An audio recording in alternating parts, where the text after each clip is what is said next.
FM plus 89.1 megahertz सुनिरहनुभएका, त्यसै गरी सामाजिक सञ्जालमा हामीलाई हेरिरहनुभएका आदरणीय श्रोता तथा दर्शक महानुभावमा नमस्कार। कार्यक्रम कमल गाउँपालिका वडा नम्बर 7 गतिविधिमा यहाँलाई स्वागत छ। उपस्थित भएको छु म युवराज भट्टराई भने प्राविधिक पाटोमा रहेर प्रविधि संयोजन प्राविधिक मित्रहरू मन्जु नागी, सकेन्द्र ताजपुरिया, त्यसै गरी गीतेश ढुङ्गानाले गरिरहनु भएको छ। कमल गाउँपालिकाको 7 नम्बर वडाले वडावासी जनतालाई वडामा भएका तथा हुने विविध विकास निर्माण लगायतका गतिविधिको बारेमा जानकारी गराउने उद्देश्यले यो कार्यक्रम निर्माण गरेको हो। एफएम प्लसबाट हरेक महिना 13 गते साँझ 6:30 देखि 7 बजेसम्म, त्यसै गरी 14 गते बिहान 9:30 देखि 10 बजेका साथै अन्य दिनमा पनि अनुकूल समय मिलाएर प्रसारण गरिने यो कार्यक्रम हामीले सामाजिक सञ्जालमा पनि राख्ने गरेका छौं। सामाजिक सञ्जालबाट भिडियो प्रविधिमा निर्माण गरिएको कार्यक्रम हेर्नका लागि तपाईले हाम्रो Facebook page FM plus 89.1 megahertz Gauradaha झापामा जानुपर्ने हुन्छ। त्यसै गरी युट्युब च्यानल टिभी प्लस नेपालबाट पनि तपाईले वडा गतिविधि लगायतका हाम्रा महत्त्वपूर्ण कार्यक्रमहरू हेर्न सक्नुहुन्छ। आदरणीय श्रोतावृन्द, कमल गाउँपालिका वडा नम्बर 7 गतिविधिको यसपालिको कार्यक्रम हामीले वडाका पछिल्ला गतिविधि सँगै एउटा टोल विकास संस्थाको विषयमा जानकारीका साथ निर्माण गरेका छौं। कार्यक्रमको सुरुमा यो भाद्र महिनासम्मको पछिल्लो कोरोना संक्रमणको विषयको जानकारी गराउन वडा अध्यक्षज्यूलाई आग्रह गरेका छौं। अबको पालोमा वडा अध्यक्ष पृथ्वीपति राई। अब अहिले यो कोभिड-19 कोरोनाको संक्रमण अब सबैतिर देखिएको अवस्था छँदैछ। त्यसै गरी यो अब मेरो 7 नम्बर वडामा पनि केही संक्रमणहरू देखिएको अवस्था छ र केही अब कोही कोभिड संक्रमण भएर घरमै आइसोलेसनमा रहनु भएको छ केही व्यक्तिहरू र चाहिँ एकजना बुढाथोकी भोजराज बुढाथोकी नाम गरेको एकजना हुनुहुन्थ्यो, करिब 40 वर्ष मात्र उमेर, भर्खरै उमेर हो। उहाँ चाहिँ अलि अगाडिदेखि नै एउटा दीर्घ रोगी नै हुनुहुन्थ्यो। उहाँलाई डायबिटिज अन्य रोगहरू पनि थियो र उहाँलाई वडाको तर्फबाट पनि कहिले काहीँ चाहिँ तपाईँको स्वास्थ्य बिमा गराइदिने अन्य काम गर्दै गरेको अवस्था थियो र उहाँ 81 बिरामी हुनुभयो। त कोभिडको हो कि छ कि छैन उहाँलाई थाहा पनि भएन। पछाडि अलि अवस्था बिग्रिँदै गएपछि दमक हस्पिटलमा उहाँलाई चेक जाँच गराउन लगिएछ। त्यति गरिसकेपछि उसले नयाँ आम्दामा लैजाने भनेर सुझाव दिए दमकले। त्यहाँ गइसकेपछि अब कोरोना पनि चेक गर्ने भनेर भन्दा पोजिटिभ पनि देखियो र त र त्यसै दिन उनको अब मृत्यु पनि भयो। यो भर्खरकै कुरा करिब अब 15-20 दिन जति हुँदै होला। त्यसपछि उहाँको परिवारमा उहाँको श्रीमती, एक छोरा एक छोरी, अनि उहाँलाई पनि तुरुन्त यसो परीक्षण गर्ने काम गर्दा पोजिटिभ वे देखियो, श्रीमतीलाई पनि छोराछोरीलाई पनि 3 जनालाई। र उहाँहरूलाई त्यही अब कोरोनामा पनि रहने गरी उहाँलाई सुरक्षित राख्ने काम भयो र अहिले उहाँहरूको अवस्था सुधार भएको अवस्था छ र दुःख मान्नुपर्छ एकजना भोजराज बुढाथोकी उहाँ चाहिँ बित्नुभयो र अन्य अब 1-2 जना चाहिँ घरमै रहेको अवस्था छ। अब गाउँपालिकाको तर्फबाट चाहिँ एन्टिजेन परीक्षण गराउने प्रत्येक हप्ताको 2 दिन, बुधबार र आइतबारको दिन एन्टिजेन परीक्षण गर्ने काम गरिरहेको छ र जसलाई पोजिटिभ देखिन्छ उहाँहरूलाई चाहिँ गाउँपालिकाको तर्फबाट औषधिहरू उहाँहरूलाई घर घरमा पुर्याइदिने कामहरू भइरहेको छ र योभन्दा अगाडि उहाँहरूलाई पोषण जस्ता खानेकुराहरू पनि हामीले चाहिँ वितरण गरेको अवस्था थियो गाउँपालिकाले र अहिले पनि औषधिहरू उहाँहरूलाई चाहिँ घर घरमा दिने कामहरू भइरहेको छ र संक्रमण अब त्यस्तो धेरै त होइन, केही अब संक्रमण देखिरहेको अवस्था छ र त्यसलाई अब सबै वडाको तर्फबाट अब सबै टोल विकासहरू छ, टोल विकासको पदाधिकारीको तर्फबाट पनि उहाँलाई सचेत रहन, सुरक्षित राख्नको लागि चाहिँ पहल भइरहेको अवस्था छ। कमल 7मा कोरोना संक्रमणको विषयमा जानकारी गराइसकेपछि कार्यक्रममा अब भने सामाजिक सुरक्षा भत्ताको परिचय पत्र नवीकरणको विषयमा जानकारी गराउने बेला भएको छ। यो महत्त्वपूर्ण विषयमा अब जानकारी गराउँदै हुनुहुन्छ पुनः कमल गाउँपालिका वडा नम्बर 7 का वडा अध्यक्ष पृथ्वीपति राई। हामीले सामाजिक सुरक्षा भत्ता योभन्दा अगाडि वितरण गर्ने काम सक्यौँ र यस वर्ष यो कोरोनाको कारणले पनि बैंकले पनि आफैले वितरण गर्ने कुरा समस्या थियो र हामीले सधैँ चाहिँ वडाको एउटा स्थानमा सबै सेवाग्राहीहरूलाई पनि भेला गरेर वितरण गरेको थियो र यसपल्ट चाहिँ अब कोरोनाको अलिकति समस्या भएको कारणले चाहिँ 4वटा ठाउँहरूमा वितरण केन्द्र बनाएर रङपुरबाट गरे, त्यसै गरी विष्णुकट्टाको सिंहदेवी प्रावि र लालधुन्द्राको एउटा चाहिँ नमुना बोर्डिङ स्कुललाई सेवा केन्द्रको रूपमा तयार गरेर हामीले 2 दिन गरेर एक दिनमा 2टा सेवा केन्द्र, अर्को दिनमा 2टा सेवा केन्द्र गरेर एकै दिन सबै सेवाग्राहीहरूलाई वितरण गर्ने कामहरू सक्यौं र नवीकरण गर्ने कुरा चाहिँ भदौ मसान्तसम्म भनेर तोकिएको अवस्था छ र केही नवीकरण चाहिँ सामाजिक सुरक्षा भत्ता लिन अगाडि पनि धेरैले गर्नु भएको छ र अहिलेसम्म पनि गरिराख्नु भएको छ र अझै हेर्दा आज मात्रै मैले सेवाग्राहीहरू लाभग्राहीहरूले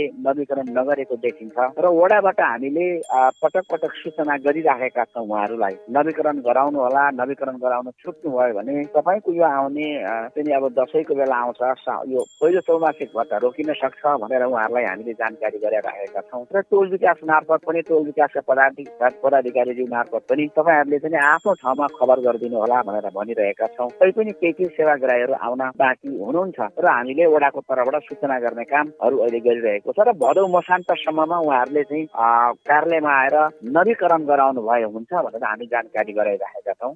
सामाजिक सुरक्षा भत्ता परिचय पत्र नवीकरण सम्बन्धमा त्यसै गरी भत्ता वितरण सम्बन्धमा वडा अध्यक्षज्यूले जानकारी गराइसक्नु भएको छ। कार्यक्रम कमल गाउँपालिका वडा नम्बर 7 गतिविधिमा अब भने मतदाता परिचय पत्रको फोटो खिच्ने काम, त्यसै गरी राष्ट्रिय परिचय पत्र निर्माणको विषयमा जानकारी गराउने बेला भएको छ। निर्वाचनको समय नजिक आउँदैछ, मतदाता परिचय पत्रको काम पनि भइराखेको छ। त्यसै गरी राष्ट्रिय परिचय पत्रको काम पनि इलाका प्रशासन कार्यालयबाट काम भइरहेको कुरा वडा अध्यक्षज्यूले जानकारी गराउनु भएको छ। अबको पालोमा पुनः वडा अध्यक्ष पृथ्वीपति राई।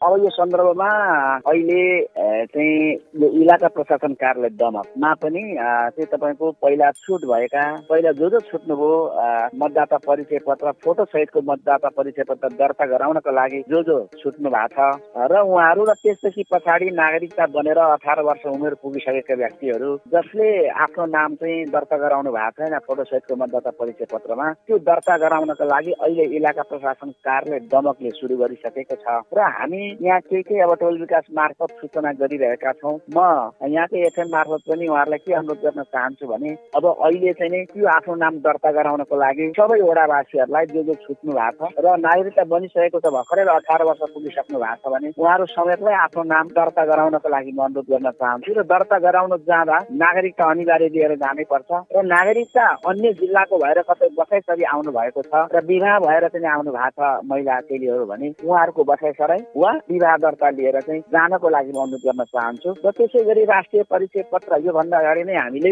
हाम्रो चाहिँ वडामा राष्ट्रिय परिचय पत्र बनाउने काम सकिएको छ टोली मार्फत र त्यसमा पनि धेरै चाहिँ मान्छे छुट्नु भएको हामीलाई लागेको छ र यहाँहरू यदि कोही छुट्नु भएको छ भने यहाँहरूले पनि त्यो इलाका प्रशासन कार्यालयमा त्यो पनि अहिले राष्ट्रिय परिचय पत्रको फोटो खिच्ने दर्ता गराउने काम भइरहेको छ। यी दुवै कामका लागि म सम्पूर्ण वडावासीहरू कोही छुट्नु भएको छ र दर्ता गराउन बाँकी हुनुहुन्छ भने म यो एफएम मार्फत चाहिँ यहाँहरू सबैलाई जानकारी पनि गराउन चाहन्छु, म अनुरोध गर्न चाहन्छु। मतदाता परिचय पत्र तथा राष्ट्रिय परिचय पत्रको विषयमा जानकारी गराइसकेपछि कार्यक्रम कमल गाउँपालिका वडा नम्बर 7 गतिविधिमा अब भने टोल विकास संस्था गठन, उपभोक्ता समिति गठन, त्यसै गरी विकास निर्माणका योजनाहरू सुरुवातको विषयमा जानकारी गराउने बेला भएको छ। अबको पालोमा पुनः वडा अध्यक्ष पृथ्वीपति राई। हजुर, अब यो टोल विकास संस्था हामीले विगतमा एकपटक गठन गर्यौं र त्यसपछि यसो कार्यावधि पुगिसकेको छ, यसलाई पुनर्गठन गर्न जरुरी थियो र यो कोभिड-19 को कारणले पनि हामीले यसलाई गठन गर्न सकिरहेको अवस्था थिएन र धेरै लामो समय गइसकेपछि अहिले यो कोभिडकै समस्या हुँदा हुँदै पनि अलिक व्यवस्थित ढङ्गले त्यसलाई चाहिँ अलिकति स्वास्थ्यको मापदण्ड अपनाएर अलिक भिडभाड कम हुने गरी व्यवस्थित गरेर चाहिँ टोल विकास संस्थाहरू गठन गर्ने भनेर हाम्रो गाउँ कार्यपालिकाले पनि निर्णय गर्यो र त्यसै अनुरूप हामीले सबै सबै टोल विकास संस्थाहरूलाई हामीले जानकारी गराइसकेका छौँ र केही टोल विकास संस्थाहरूले चाहिँ नयाँ कार्य समिति पुनर्गठन पनि गरिसक्नु भएको छ र केही टोल विकासले चाहिँ तयारी गर्दै गरेको अवस्था छ। त्यसलाई हामीले वडाले पनि निर्णय गरेर करिब चाहिँ 25 गतेसम्ममा चाहिँ नै यो टोल विकास संस्थाहरू सबै गठन गरिसक्नुपर्छ भनेर उहाँहरूले भनेका छन् र केही टोल विकास संस्था गठन पनि भइसक्यो र केही बाँकी रहेको अवस्था छ र टोल विकास संस्था चाहिँ हामीले गठन गरिसके पछाडि अब यो सँगसँगै अहिले हामीले यस आर्थिक वर्षमा योजना सञ्चालन गर्नका लागि उपभोक्ता समितिहरू गठन गर्न पनि सँगसँगै हामीले लागिरहेका छौँ। 1-2 चाहिँ हामीले गठन पनि गरिसकेका छौँ र अब यो पनि हामीले भदौभरिमा करिब 25 गतेसम्ममा यो उपभोक्ता समितिहरू पनि गठन गरिसक्ने भनेर हामीले निर्णय गरेका छौँ। वडाले पनि निर्णय गरेको छ र सबै टोल विकासलाई त्यो सूचना जारी पनि गरिसकेको छ र हामी जनप्रतिनिधिको उपस्थितिमा उपभोक्ता समिति गठन गर्न सुरु गरिरहेका छौँ र योजना सञ्चालन गर्नका लागि उपभोक्ता समिति मार्फत गरिने योजनाहरू र अब ठेक्का टेन्डर मार्फत हुने योजनाहरू गाउँपालिकाबाट त्यो तयारी अवस्थामा चाहिँ हाम्रो प्राविधिकहरूले तयारी गर्दै गरेको अवस्था छ र टोल विकास यता चाहिँ उपभोक्ता समिति मार्फत गरिने योजनाहरू हामी उपभोक्ता समिति गठन गरिसकेपछि त्यसका चाहिँ अब तपाईँको इस्टिमेटहरू प्राविधिक इस्टिमेटहरू गर्ने सबै प्राविधिक इस्टिमेटहरू चाहिँ गरिसकेपछि त्यसलाई सुरु गर्ने चाँडै नै सुरु गर्ने भनेर चाहिँ हामीले सोच बनाएका छौँ। अब वर्षाको कारणले अब हाम्रा चाहिँ अब योजनाहरू सञ्चालन गर्नको लागि गिटी बालुवा अब त्यो चाहिँ अहिले बन्दै छ। अब वर्षा भएको कारणले अब त्यो खोलिसकेपछि अब अहिले हामी तयारी मात्रै गर्छौँ, उपभोक्ता समिति गठन गर्छौँ, त्यसका लगत इस्टिमेटहरू गर्ने कामहरू गर्छौँ र ती सबै सहज भइसकेपछि चाहिँ योजना पनि चाँडै सुरु गर्ने चाहिँ हामीले सोच बनाएका छौँ। एउटा टोल विकास संस्था गठन, उपभोक्ता समिति गठन लगायतको विषयमा जानकारी गराइसकेपछि कार्यक्रम कमल गाउँपालिका वडा नम्बर 7 गतिविधिमा अब भने छोटो विश्राममा जाने बेला भएको छ। विश्रामपछि बालमैत्री गाउँपालिकाका लागि घरधुरी सर्वेक्षणको काम सम्बन्धको जानकारी, त्यसै गरी विष्णुकट्टा टोल विकास संस्थाको जानकारीका साथमा उपस्थित हुने नै छौँ। FM प्लस सुन्दै रहनुहोला, सामाजिक सञ्जालमा हामीलाई हेर्दै रहनुहोला।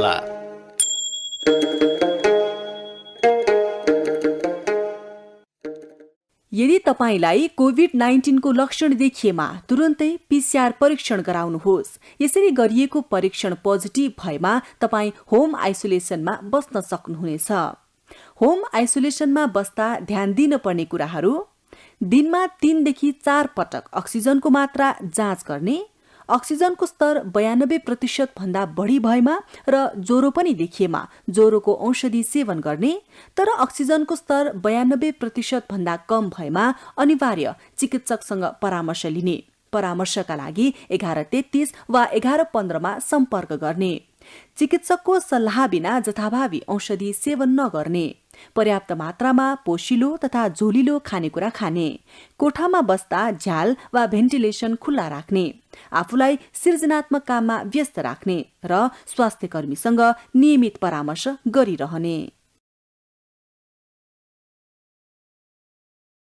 FM प्लस 89.1 मेगाहर्ज सुनिरहनु भएका, त्यसै गरी सामाजिक सञ्जालमा हामीलाई हेरिरहनु भएका आदरणीय श्रोता तथा दर्शक महानुभावमा छोटो विश्रामपछि पुनः स्वागत छ। कमल गाउँपालिका वडा नम्बर 7 गतिविधिमा अब भने कमल गाउँपालिकालाई बालमैत्री गाउँपालिका घोषणा गर्ने अभियान अन्तर्गत वडामा भएको कामको जानकारी गराउने बेला भएको छ। बालमैत्री वडा तयार गर्नका निमित्त वडा नम्बर 7 ले के कस्तो प्रक्रिया सञ्चालन गर्दैछ त अब यो विषयमा जानकारी गराउँदै हुनुहुन्छ पुनः वडा अध्यक्ष पृथ्वीपति राई। बालमैत्री स्थानीय शासन कार्यान्वयन गर्नका लागि योभन्दा अगाडि पनि हामीले कुनै एउटा निश्चित समय चाहिँ तोकेका थियौँ, यो समयभित्र हामी गर्छौँ भनेर। तर यो कोभिड-19 को कारणले हामीले त्यो कार्यक्रमलाई अगाडि लान सकेनौँ र अहिले हामीले भर्खरै हप्ता दिनभन्दा बढी भयो गाउँपालिकामा चाहिँ एउटा यो स्थानीय शासन गाउँ समिति, बालमैत्री स्थानीय शासन गाउँ समिति फेरि गठन गरेको छ। योभन्दा अगाडि गठन गरेका थियौँ र कार्यविधि अलिकति परिवर्तन भएर आएको रहेछ र अहिलेको नयाँ कार्यविधि अनुरूप हामीले एउटा गाउँ समिति पनि बनाइसकेको छ र 1 दिनसम्मको 1 दिवसीय कार्यक्रम पनि भयो र त्यस पश्चात अब वडा समितिहरू पनि हामीले योभन्दा अगाडि नै गठन गरिसकेका थियौँ र त्यो कार्यविधिको आधारमा त्यसलाई केही परिवर्तन गर्नुपर्ने भएको छ। अब वडामा पनि हामीले त्यो तुरुन्त गर्दैछौँ र त्यो कार्यान्वयन स्थानीय बालमैत्री शासन कार्यान्वयन गर्नका लागि चाहिँ अब अहिले सबै वडाका घर धुरीहरू सर्वेक्षण गर्नुपर्ने भएको छ र त्यसका लागि गणक एउटा वडामा 2 जना गणकको आवश्यक भएकोले हामीले गणक छनौट गरेर गाउँपालिकामा नामहरू पेश गरिसकेको अवस्था छ र अब गाउँपालिकाले एउटा कार्यक्रम गरेर ती गणकहरूलाई चाहिँ एक दिनको एउटा गोष्ठी गराएर के कुराहरू लिएर आउने प्रत्येक वार्डबाट प्रत्येक घरबाट के कुराहरू सङ्कलन गरेर आउने भन्ने गरीको उहाँलाई तयारी गराउने र सबै घरहरूमा सबै वडाका सबै घरधुरीमा गएर चाहिँ आवश्यक कुराहरू सङ्कलन गरेर ल्याउने र त्यसपछि चाहिँ अरू कार्यक्रमहरू चाहिँ गर्ने गरीको तयारी गर्दै गरेको अवस्था छ अहिले। बालमैत्री वडा निर्माणका निमित्त घरधुरी सर्वेक्षणको काम सम्बन्धमा वडा अध्यक्षज्यूले जानकारी गराइसक्नु भएको छ। कार्यक्रम कमल गाउँपालिका वडा नम्बर 7 गतिविधिमा अब भने यो महिनाको टोल विकास संस्थाको विषयमा जानकारी गराउने बेला भएको छ। सुरुमा हामीले यसपालि छनौट गरेको विष्णुकट्टा टोल विकास संस्थाको परिचय प्रस्तुत गर्न वडा अध्यक्षज्यूलाई आग्रह गरेका छौं। अबको पालोमा वडा अध्यक्ष पृथ्वीपति राई। यो विष्णुकट्टा टोल विकास संस्था चाहिँ अब यो पाडाजङ्गीदेखि गौरीगञ्ज जाने सडक खण्ड समेत पनि त्यहाँ पर्ने गर्छ, जहाँ एउटा गेउरिया बजार छ। त्यसदेखि पूर्वपट्टि एउटा गेउरिया खोला छ। त्यो गेउरिया खोलादेखि अझै पूर्वपट्टि जाँदा गौरादा नगरपालिकाको 1 नम्बर वडा र गेउरिया खोलादेखि पश्चिमतिर जुन गेउरिया बजार अवस्थित छ, दक्षिणतिर चाहिँ एउटा पुल छ निर्माण भएको छ। त्यसदेखि दक्षिणतिर गौरादा नगरपालिका वडा नम्बर 1 पर्छ। त्यो पुलदेखि उत्तर पश्चिम चाहिँ गेउरिया खोला पश्चिम चाहिँ त्यो गेउरिया बजार र विष्णुकट्टा टोल पर्छ। त्यो कमल गाउँपालिकाको 7 नम्बर वडा र विष्णुकट्टा भनेर एउटा चाहिँ सिंहदेवी प्राथमिक विद्यालय पनि रहेको छ, जसलाई विष्णुकट्टा क्षेत्र भनेर भन्ने गरिन्छ। त्यसदेखि दक्षिणतिर त्यसको एउटा लकान्द्रे टोल भन्ने छ, त्यो चाहिँ छुटे टोल विकास, त्यो चाहिँ पाथिवडा टोल विकासमा पर्छ। यो सिंहदेवी प्राडीदेखि त्यसको उत्तरतर्फ गेउरिया बजार र त्यसको पश्चिमतर्फ मन्दिर डाँडा भन्ने ठाउँ छ, जहाँ एउटा सिद्धेश्वर शिवालय मन्दिर रहेको छ र त्यो सँगसँगै एउटा गुरुकुल पाठशाला पनि त्यहाँ रहेको अवस्था छ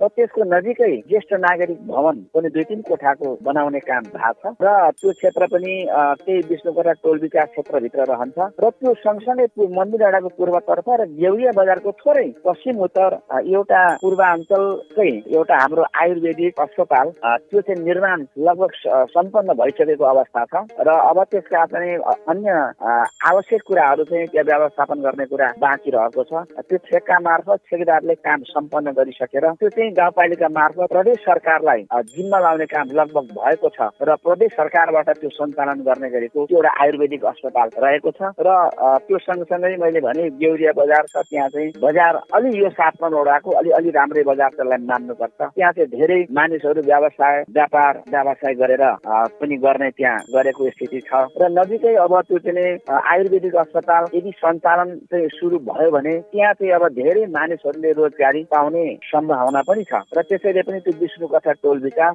एउटा क्षेत्र राम्रै छ। त्यहाँ बाटाघाटाहरू पनि बन्दै गरेको छ, भन्दा अगाडि पनि केही बाटाघाटाहरू बनेकै छन्। उच्च स्तर ग्राभल हामीले गरेका छौँ। अब त्यहाँ मानिसहरूको अब बस्ती चाहिँ त्यो टोल विकास विष्णुकट्टा टोल विकास क्षेत्रभित्र धेरै जातिका जस्तै ब्राह्मण क्षेत्रीको बस्तीको पनि बसोबास रहेको छ। त्यहाँ गुरुङ जातिहरू पनि रहेका छन्। अब त्यहाँ चाहिँ तपाईँको अब दलितहरू पनि रहेको अवस्था छ र अब विगतमा हेर्दा पनि अहिले चाहिँ अलिक के सुधार भएको स्थिति छ। त्यहाँका मानिसहरू अब कति त त्यस्तो धेरै अब थोरै मात्रामा चाहिँ अब यसो दैनिक रोजगारी गर्ने मान्छेहरू पनि केही छन् र धेरै मान्छे चाहिँ यसो व्यवसाय गर्ने र कृषि उत्पादन पनि राम्रै छ। त्यसभित्र चाहिँ एउटा इन्द्रेणी कृषक समूह पनि भनेर भन्ने गरेको छ। एउटा सामूहिक ढङ्गले कृषकहरूले चाहिँ समूह बनाएर कृषि उत्पादन गर्ने पनि त्यहाँ गरिरहेको छ। त्यसैले पनि सबैतिर एउटा समेटिएको चाहिँ एउटा टोल विकासभित्र धेरै क्षेत्रहरूले समेटिएको अवस्था छ। विष्णुकट्टा टोल विकास संस्थाको विषयमा परिचय प्रस्तुत गरिसकेपछि कार्यक्रम कमल गाउँपालिका वडा नम्बर 7 गतिविधिमा अब भने टोल क्षेत्रको हिजो र आजको अवस्थाको विषयमा जानकारी गराउने बेला भएको छ। जनप्रतिनिधिहरू निर्वाचित भएर आइसकेपछि संघीयता कार्यान्वयन भइसकेपछि अगाडि र अहिलेको अवस्थामा त्यो टोल क्षेत्रको अवस्था कतिको फरक छ त, के कस्ता कार्य सम्पादन भएका छन्, अब यो विषयमा जानकारी गराउँदै हुनुहुन्छ पुनः वडा अध्यक्ष पृथ्वीपति राई। विगतमा भन्दा त अहिले धेरै परिवर्तन भएकै छ। विगतमा अब त्यो देउरिया बजार आसपास केही सामान्य बनेकै हो र त्यसदेखि पश्चिमतर्फको भाग अलिक बाटाहरू साँघुरो थिए। त्यसले पनि अहिले चाहिँ अब हाम्रो चाहिँ स्थानीय सरकार गठन भइसकेपछि त्यस आसपासका पनि विकास निर्माण काम पनि अगाडि बढेको अवस्था छ र अहिले जुन एउटा हस्पिटल बन्यो त्यो अत्यन्तै यो क्षेत्रकै त्यो एउटा महत्त्वपूर्ण हो। आयुर्वेदिक अस्पताल यो पूर्व क्षेत्रकै त्यो चाहिँ मान्नुपर्छ। त्यो पनि बनेको स्थिति छ र त्यसको धेरै परिवर्तन ल्याए। जस्तै विद्यालयहरू छ, एउटा चाहिँ सिंहदेवी प्रावि, त्यो विद्यालयको अवस्था अलिक अगाडि अलि नाजुक अवस्थामा थियो, विद्यार्थी सङ्ख्या पनि थोरै भएको हो। अब अहिले चाहिँ स्थानीयवासी पनि आफै लाग्नु भएको छ। त्यो बाटाघाटाहरू पनि बनेको कारणले अहिले त्यो कक्षा 5मा पढ्दै गरेको विद्यालयलाई अरू कक्षा अपग्रेडिङ गरेर जाने पनि भएको छ र त्यो अवस्था पनि सुधार भएको छ। सबैतिरका विद्यार्थीहरू पनि जाने भइरहेको स्थिति छ र हिजो विगतमा भन्दा अहिले आएर विकास निर्माण कामहरू पनि बाटाघाटाहरू बनिरहेको छ र यसको अब आगामी दिनमा पनि हामी त्यसलाई अरू बाँकी रहेका कामहरूलाई हामी सम्पन्न गर्न लाग्दैछौँ। कमल सातको विष्णुकट्टा टोल विकास संस्थाको हिजो र आजको अवस्थाको बारेमा जानकारी गराइसकेपछि अब भने हामी कार्यक्रमको अन्त्यतिर आइपुगेका छौं। अन्त्यमा यो टोल विकास संस्थाभित्र चालू आर्थिक वर्षमा के कस्ता योजनाहरू सञ्चालन हुनेछन् त? अब यो विषयमा जानकारी गराउँदै हुनुहुन्छ वडा अध्यक्ष पृथ्वीपति राई। यस वर्ष हामीले त्यो टोल विकासमा सञ्चालन गर्ने योजनाहरू भनेको जहाँ मैले गुरुकुल पाठशाला भने त्यहाँ सिद्धेश्वर शिवालय मन्दिर छ, त्यो सँगसँगै गुरुकुल पाठशाला छ। त्यो गुरुकुल पाठशालामा दैनिक 30-35 जना विद्यार्थीहरू चाहिँ पठन पाठन गरिरहेका छन्। ती आवासीय रूपमा ती बसोबास भएको अवस्था छ र त्यहाँ शौचालयको अलिकति असुविधा भएको त्यहाँ माग आएको हुनाले हामीले वडा स्तरीय योजनाबाट 5 लाख रुपियाँ त्यहाँ विनियोजन गरेको छ र उहाँहरूलाई एउटा शौचालय निर्माणको लागि चाहिँ 5 लाख रुपियाँ विनियोजन भएको छ। र त्यसपछि थोरै दक्षिणतर्फ मन्दिर डाँडाकै दक्षिणतर्फबाट पूर्वतर्फ देउरिया बजार जानको लागि मन्दिर डाँडादेखि देउरिया बजारसम्म भनेर उच्च स्तरीय सडक निर्माण गर्नलाई त्यहाँ 7 लाख रुपियाँ विनियोजन गरेको अवस्था छ र ती देउरिया बजारदेखि दक्षिणतर्फ जाने सिंहदेवी प्रावितर्फ जाने बाटा फेरि उच्च स्तरीय गर्नलाई त्यहाँ 2 लाख रुपियाँ चाहिँ त्यहाँ विनियोजन भएको स्थिति छ र देउरिया बजारकै थोरै पल्लो चोक भनेर भन्छौँ त्यसबाट पश्चिम भएर सिंहदेवी प्रावि जानको लागि गत वर्षबाट चाहिँ एउटा कालोपत्रे वडा स्तरीय योजनाबाट कालोपत्रे गरेको स्थिति थियो, त्यो अधुरो छ र त्यसलाई यस वर्ष पनि गाउँपालिकाको योजनाबाट 25 लाख रुपियाँ पनि त्यसलाई फेरि विनियोजन भएको अवस्था छ र त्यसबाट त्यो कालोपत्रलाई निरन्तरता दिएर जाने कुरा हो र यसपल्ट पनि कालोपत्र केही हुन्छ थोरै मात्रै भए पनि। र त्यसदेखि त्यो सिंहदेवी प्रावि छ, सिंहदेवी प्राविमा अहिले विद्यार्थीको संख्या अलिक बढिरहेको छ र हामीले गत वर्षको योजना र त्योभन्दा अघिल्लो योजनामा पनि एउटा भवन निर्माण गर्ने काम सुरु गरेका थियौँ। सुरुमा चाहिँ त्यो एउटा जीर्ण भवन थियो र त्यसलाई अन्यत्र विस्थापन गरेर त्यहाँ नयाँ भवन बनाउन सुरु गर्यो र अहिलेसम्ममा त्यो भवन बन्ने काम सम्पन्न भइसकेको छ र त्यहाँ फर्निचरको अभाव भएको कारणले त्यहाँ बालमैत्री फर्निचर भनेर साना साना विद्यार्थी नानीहरूलाई पठन पाठन गर्न सहज होस् भनेर त्यहाँ बालमैत्री फर्निचर बनाउनको लागि पनि केही रकमको हामीले विनियोजन गरेको अवस्था छ र त्यो सँगै जोडिएर त्यो विद्यालयसम्म आउनको लागि भिमाल डाँडा भएर उहाँ गौराजाको चाहिँ 1 नम्बर बेलडाङ्गी चोकसम्म जोड्नको लागि पनि 4 लाख रुपियाँ विनियोजन गरेको छ। त्यो बाटो निर्माण भइसकेपछि त्यो विद्यालयमा आउजाउ गर्नलाई सजिलो हुन्छ र यस हिसाबले यस वर्ष पनि त्यो विष्णुकट्टा टोल विकास क्षेत्रमा विकास निर्माणका कामहरू अलिक बढी नै छन् र त्यो सम्पन्न भइसक्दाखेरि त्यहाँको स्तर अलि राम्रै बन्छ भन्ने लागेको छ। विष्णुकट्टा टोल विकास संस्था क्षेत्रभित्र चालू आर्थिक वर्षमा सञ्चालन हुने योजनाको विषयमा जानकारी गराइसकेपछि कार्यक्रमबाट अब भने हामीले बिदा माग्नुपर्ने बेला भएको छ। तपाईलाई कार्यक्रम कस्तो लाग्यो प्रतिक्रिया दिन नभुल्नुहोला, जसका लागि हाम्रो स्टुडियोको टेलिफोन नम्बर 023 480 055 सदैव खुल्ला छ। सामाजिक सञ्जालमा हेर्नुहुने दर्शक महानुभावले सञ्जालमै पनि आफ्नो प्रतिक्रिया जनाउन सक्नुहुन्छ। प्राविधिक पाटोमा रहेर प्रविधि संयोजन गर्नुहुने प्राविधिक मित्रहरू मन्जु डाँगी, सकेन्द्र ताजपुरिया, त्यसै गरी गीतेश ढुङ्गानालाई धन्यवाद दिँदै रेडियो सुनेर साथ दिनुहुने तपाईँ श्रोता तथा सामाजिक सञ्जालमा हेरेर साथ दिनुहुने दर्शक महानुभावप्रति कृतज्ञता व्यक्त गर्दै म युवराज भट्टराई अर्को दिन अर्को वडाको गतिविधिका साथमा हाजिर हुने बाचासहित बिदा माग्छु। FM+ सुन्दै रहनुहोला। हवस् त, नमस्कार।